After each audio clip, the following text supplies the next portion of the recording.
So thank you for having me. So I'm filling in today for the Exercise is Key talk. And here's disclosures. So exercise. So this is an enormous topic. And I think there's some people in the audience who already have this down to a science, and some people in the audience who probably, like we just talked about here, probably don't feel like they have time for it. But I think when you think about exercise, it comes in all shapes, sizes, forms, but you might think about running, working out, weightlifting, maybe sports where you have an opportunity to do a little bit more activity. Maybe you go to a fitness class where you have people to be around you or people to encourage you or just others for community and accountability.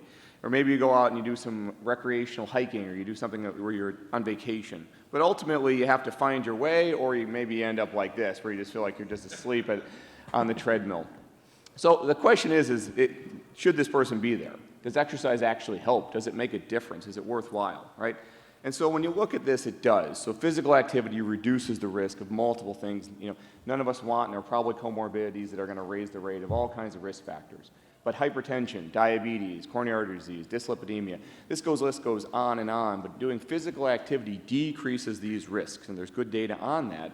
Although physical activity then needs a definition. And this is where things become maybe a little bit more nebulous or controversial, because at least in this review article, there was all types of definitions, right? So when they looked back at it, there was people who did 3 times a week for 15 minutes of rigorous activity. I'm not sure many of us think just doing 15 minutes of exercise 3 times a week is really going to get us in shape.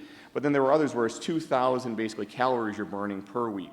And that's going to get you a life expectancy increase that had a big range, right? So basically half a year up to 7 years. And obviously 7 years is a big difference.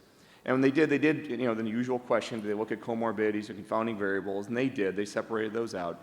And they showed that you still get that life expectancy increase even when you control for those.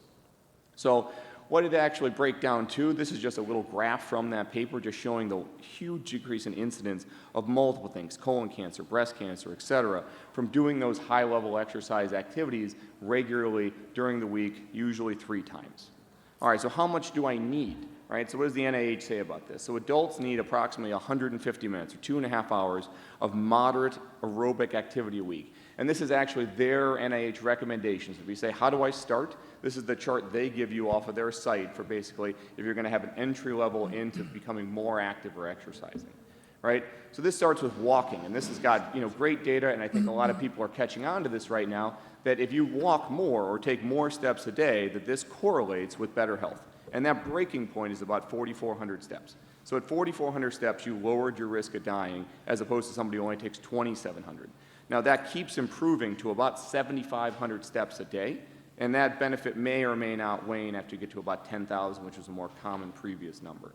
All right, but as we were just talking about, we're all busy, we're all overcommitted. So how many steps are there in a mile, right? Now our strides are a little different, but there's about 2,200 steps in a mile.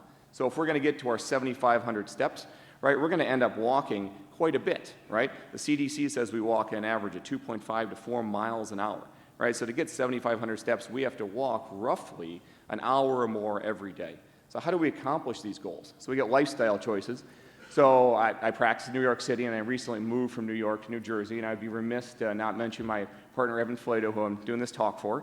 When you move to New Jersey, he reminds me that I now get to churn my own butter and plow my own field and do a variety of other activities that I wouldn't have done when I was living in a real civilization. And but that's just not true. So this was what my commute looked like at work when I lived in the city. So on a regular day, I would walk about 1 mile minimum. When I went to my Brooklyn office, I walked almost 2 miles a day because to and from the train ended up giving me quite a few steps. Now I drive. When I drive, I park across the street. Now, this is actually crossing at the crosswalk. Google wouldn't let me give the distance for just walking across the street. But I, in essence, park right across the street from my office now. So now I walk maybe 1/10 of a mile a day. So where do I find that time? How do I actually make this work? Right? So you got to find other activities. Cardiovascular activity increases life expectancy, and that's one way to do it. You could find a gym, you can run a treadmill, but it's been demonstrated that this increases your life expectancy. Weight training, right? So that's one that's really popular. Weight training has the same benefits. So if you find that you do rigorous, regular weight training, that is going to correlate to multiple risk factors decreasing, including death, cardiac disease, etc. So how do we balance this? What are the strategies? How do you get accountability? What are the types of things that we can use in our life? Right, so daily choices, right? This is a daily choice, at least it was in my life, right? So you get off the subway, do you take the stairs, do you take the escalator, right? These are choices we can make. But then there's also weekend choices. So what do we do here? And I think this is a great one. It really parlays into a couple of the other talks, and probably my favorite study I found looking this up. And this was a paper that demonstrated that middle-aged individuals who engage in exercise with friends and family had positive correlative health benefits. Meaning if you find a way to do exercise or activities that have some type of cardiovascular benefit with your friends and family, you're going to do better.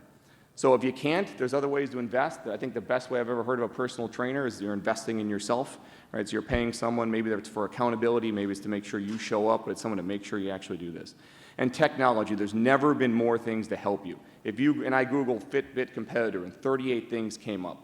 But this is the easiest one in my opinion. Most of you, if you have an iPhone, your iPhone has an app called the Health app.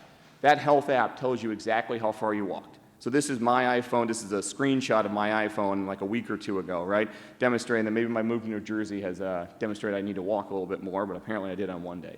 But nonetheless, that's an easy way to gauge how far you're walking, what your regular activity level is.